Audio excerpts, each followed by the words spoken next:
Antisemitismo es la demonización y hostilidad contra los judíos y su cultura. Judeofobia es la repulsa y el odio a los judíos.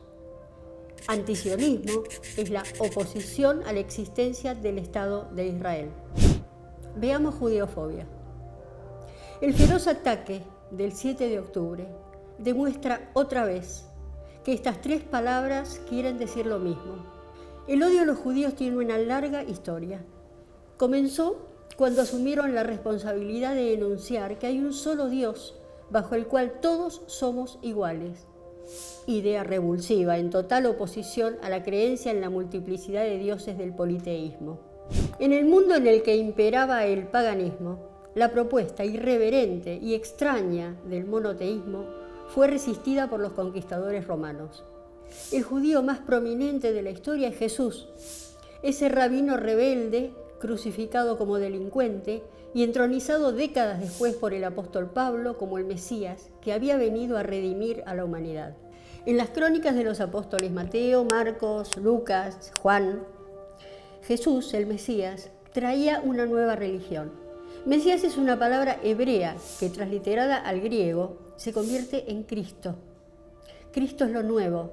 Su llegada cumplía las profecías bíblicas, pero en tanto nuevo, la identidad del cristianismo debía diferenciarse de aquel origen judío que comenzó a ser representado como la encarnación del mal e inició su exitosa carrera de propagación, que culminó a finales del siglo IV, cuando el emperador Constantino la instaló como la religión oficial de lo que quedaba por entonces del Imperio Romano. Durante siglos, los párrocos y curas europeos predicaron ante los campesinos y el pueblo iletrado la condición malévola y demoníaca de los judíos, que eran acusados de ser los provocadores de pestes, hambrunas, cataclismos. No solo la Iglesia, también reyes y emperadores culpaban de todo lo malo a los judíos.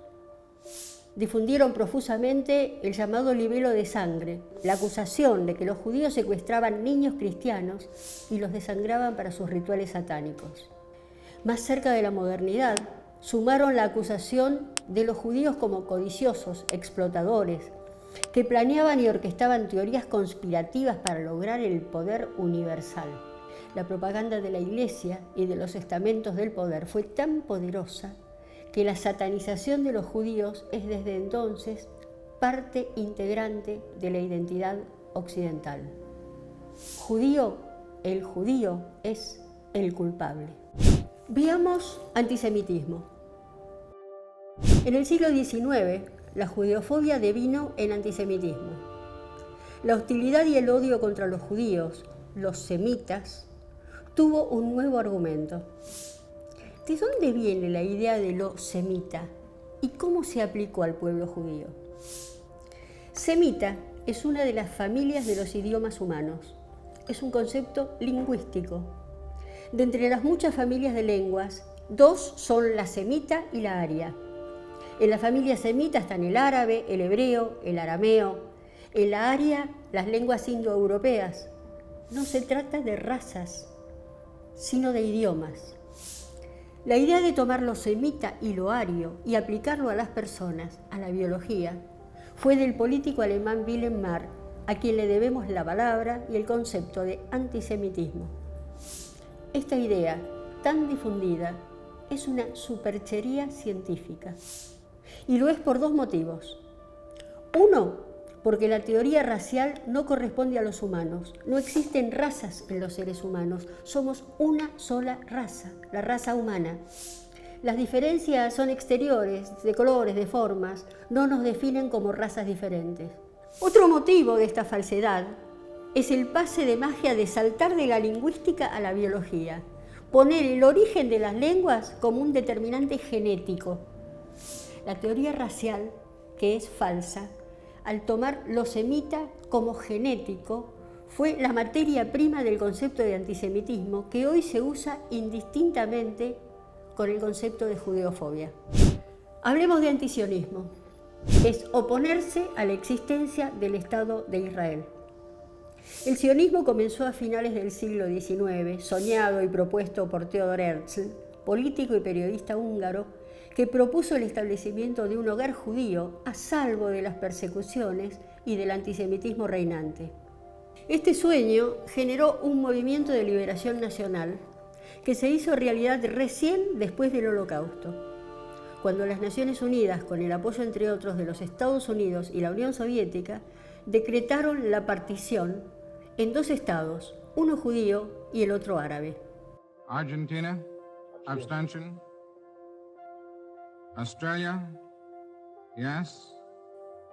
Soviet Union, yes. United Kingdom, abstain. The United States, yes. 6, 10. The resolution of the DAC Committee for Palestine was adopted by 33 votes, 13 against, 10 abstentions.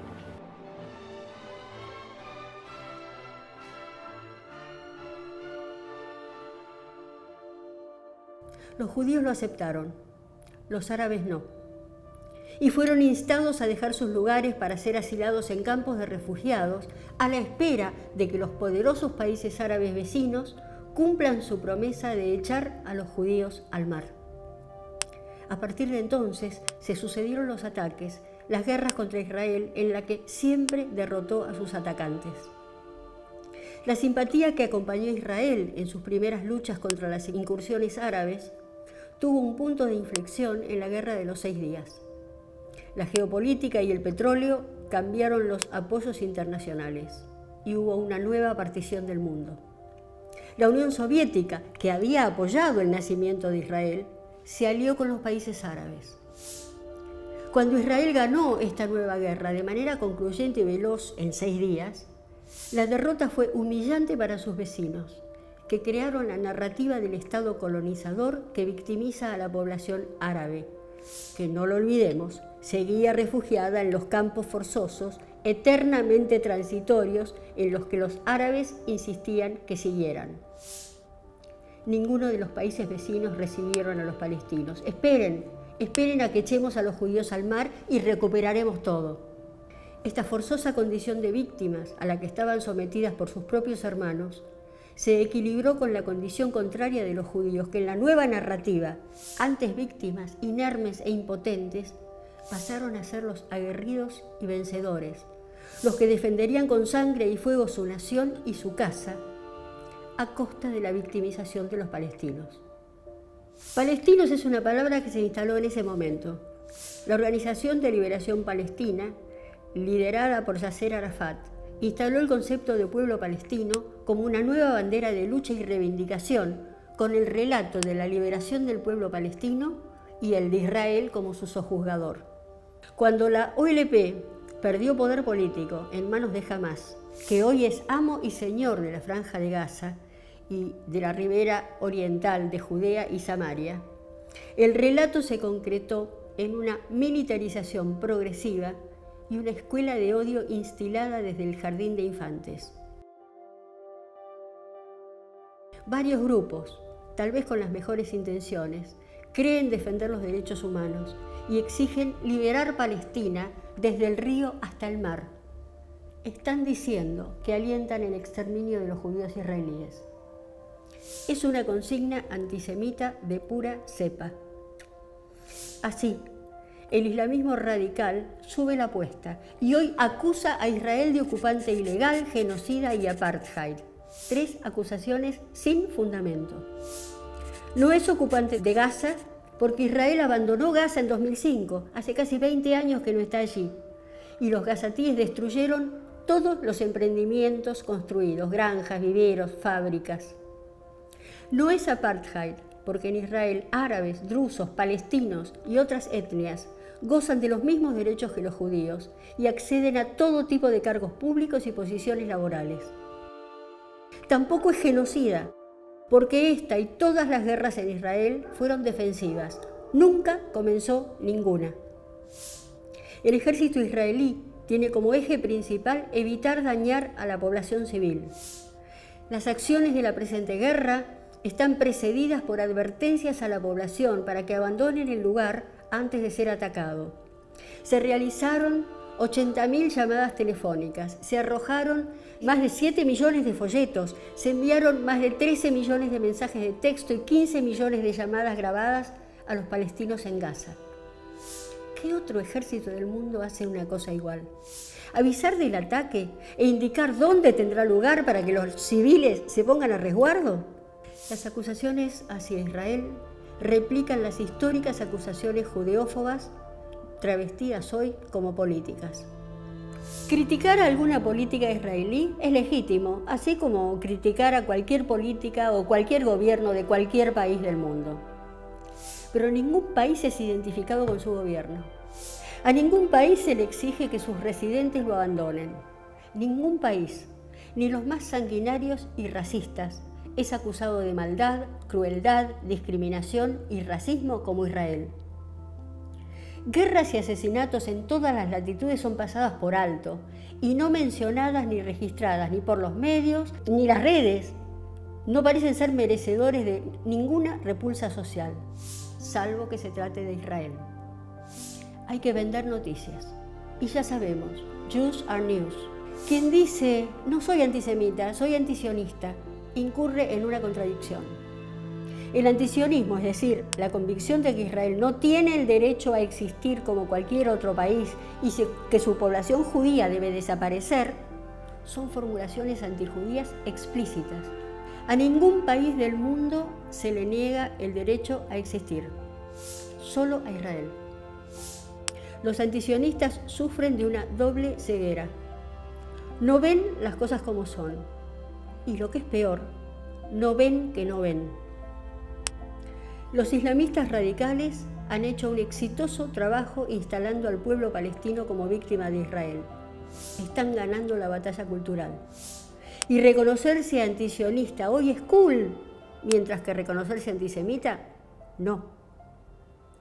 Pero hoy se vuelve a demonizar a los judíos y a acusarlos de todo lo malo que sucede. Quemarlos en la hoguera, ahogarlos en las cámaras de gas, echarlos al mar, a morir otra vez. Judeofobia, antisemitismo y antisionismo son sinónimos.